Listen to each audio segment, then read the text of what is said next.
bilo je korektno da dostavite i vi to u štampanoj varijanti. Ali dobro. Pre nego što se pozabavim onim što se nalazi u ovom dostavljenom planu i programu poslovanja, pitao bih vas, gospodine Popoviću, da li je forma i sadržaj ovog izveštaja posledica kursa iz računovodstva na koje su išli pojedini zaposleni u Olimpu koji se bave knjigovodstvom i računovodstvom? Da me slušate? Jeste posledica. Dobro. Moram da vam kažem da ste onda džabe dali novac, pošto ovaj izveštaj je jako loše urađen. A sad ću vam reći i zašto.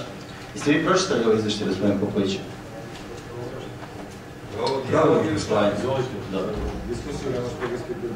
I vi biste da učestvujete, izgleda. Slušajte, ne bih rekao. Slušam? Da. Blago vam.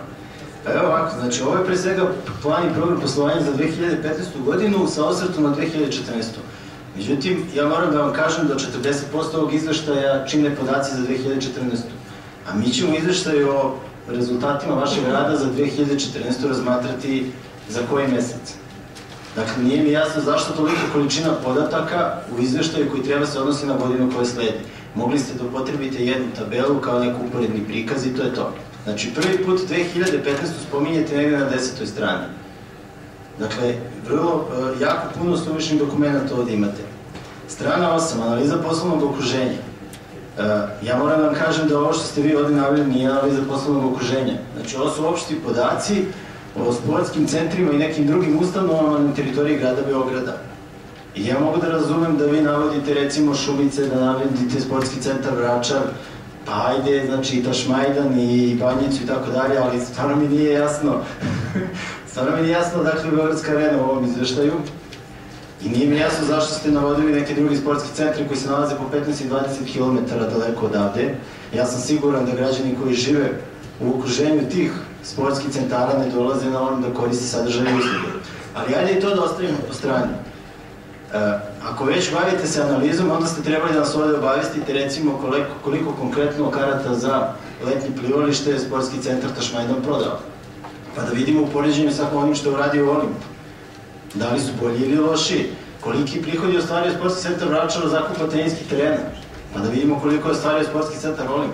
Znači to već spada u neku analizu poslovnog okruženja. Ovo što ste vi ovde naveli, ovo su opšti podaci. Adresa i kojim sportskim kapacitetima ti objekti raspolažu.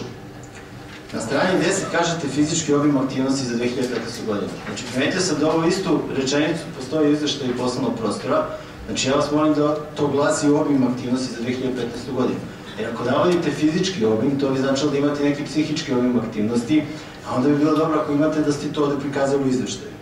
Strana 14, tabela, hvala što ste usvojili primedbu, vezano za ostvoreno, ali isto tako na strani 6 mislim da imate očekivano i planirano. A ako možete da nam pojasnite, to se odnosi na 2014. razliku između očekivanog i planiranog. Šta to konkretno znači? Mi mislimo da to znači jedno te isto, ali možda kod vas to ne znači to. Zašto nema obrazloženje za 13,08 miliona dinara koje ste predvideli da ćete dobiti od grada za porez i taksu za građevinsko zemljište? Znači, mogli ste, vi tu iznosite da dobijate sredstva, a posle ispod navodite kako bi bilo dobro da vam grad Beograd pomogne nekim iznosima. Dakle, mogli ste da spojite te dve informacije i da nam lepo obrazložite šta koja znači, šta koja predstavlja. Navodite, očekujete i pomoć od opštine. Pa ja mislim da mi je opština više nego dovoljno pomogla. Znači, 105 miliona dinara ste dobili kredita i vi bi sada još nekog novca. Ja mislim da je red da se vi okrenete malo sebi i da bolje analizirate vaše poslovanje i da probate da ostvarite neke dodatne prihode. Pa onda od tih prihoda da radite i toalet, da radite znači rampu za invalide i sve ostalo. Najlakše je tako da se obratite malo opštini i malo grada, da dobijete neka sredstva i to tako funkcioniše. Jer recimo kad biste uradili analizu vašeg poslovanja, ja sam siguran da biste uočili da ostvarujete prihod od zakupa teniskih terena na otvorenom u iznosu od 1000 dinara po terenu dnevno u letnjoj sezoni. Ja vam kažem da to nije ni sat i po tenisa rekreativno. Ako uzmemo u obzir da su ti tereni u zakupu minimum 6 do 7 sati dnevno, onda je vrlo jednostavno može da se proceni koliki veći prihod možete da ostvarujete po tom osnovu. Dakle, ja sam siguran da pored zakupa teniskih terena tako ima i mnogo drugih mesta gde biste vi mogli da unapredite vaše poslovanje. A da opština to malo novca koje ima ulaže možda u neke druge stvari i daje nekim drugima kojim do sada nije davalo novac. Strana 16, rashodi. Ranije ste u izveštajima nam dostavljali obrazloženje rashoda za svaku stavku pojedinačno, sada imamo 3 rečenice. Zašto niste detaljnije obrazložili planirane rezultate za 2015. godinu? Strana 17 investicije. Zašto troškovi izrade projektne dokumentacije i pripremnih radova za izgradnju zatvorenog bazena nisu navedeni u rashodima za 2015. godinu? Znači, vi navodite da ste to planirali još ove godine, pa sada da ćete realizovati sledeće, pa tražite sredstva, ali nigde ne navodite koliko je to sredstava. I hoćete da započnete još i pripremne radove za realizaciju projekta. To znači da ste vi već uveliko odmakli u realizaciji te aktivnosti, baš što se tiče vaše organizacije i planova poslovanja, ali mi to ovde ništa ne vidimo. Koliko košta ta projektna dokumentacija, koliko vam treba novca za to? Zaduženost, interesantno da jednako zaduženosti mi nemamo tabelarni prikaz, lepo da vidimo, nego je to onako tekstualno prikazano, raščlanjeno, tako da bismo mi morali sada sabiramo svaku pojedinačno da bismo mogli da vidimo koliko sad ukupno iznosi. Mogli ste lepo u 3 reda to da nam prikažete tabelarno i da uštedite vreme i sebi, a i nama. Strana 25, bilans uspeha. Sad ovde je interesantno, vi navodite očekivani neto dobitak u 2015. 4.893.000 dinara. Međutim, u tabeli na stranama 14 i 16, taj isti očekivani dobitak iznosi 4.193.000 dinara. A ja sad ne znam da li je u pitanju ovde neka štamparska greška. Ako nije, ja vas samo molim da mi to pojasnite. Kako je moguće da u jednom istom dokumentu u 2 različite tabele imamo 2 različite vrednosti neplaniranog neto dobitka? Znači, taj iznos bi trebao da bude isti. Može da se razlikuje metodologija i način kako ste ga obračunali, ali krajnji iznos bi morao da bude identičan. Na strani 27, bilans stanja, pa sad imate tamo neku klasifikaciju biološka sredstva. Pa po stavkom 2 navodite osnovno stado. Sad, gospodine Popović, ja pretpostavljam da vi mislite na osnovno stado stabala, rekao bih.